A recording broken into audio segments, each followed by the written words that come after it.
আজকের কবিতাটা তাদের জন্য যারা স্বপ্ন দেখতে ভুলে গেছে, ভালোবাসতে ভুলে গেছে।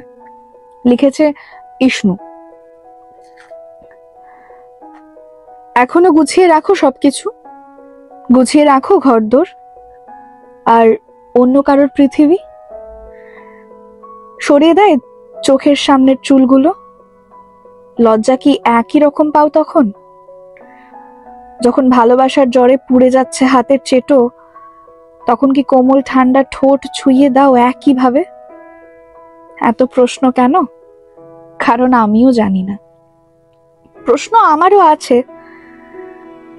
কে বলে দিল শক্ত চিবুকের সঙ্গে রিমলেস চশমা, নামের পাশে গদিওয়ালা চেয়ারের ঠিকানা আর স্বপ্ন দেখতে ভুলে যাওয়া তাই জীবনের পথ চলার আদর্শ মাপকাঠি?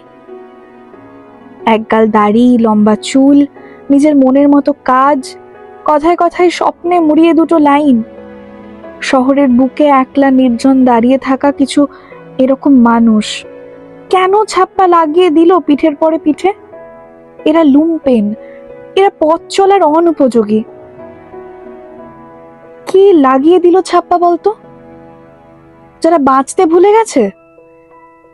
না না, যারা স্বপ্ন দেখতে শেখায় না। না না না, ভালোবাসাকে একটা বোতলের মধ্যে ভরে রেখে দেয় অল্প অল্প করে ব্যবহার করবে বলে।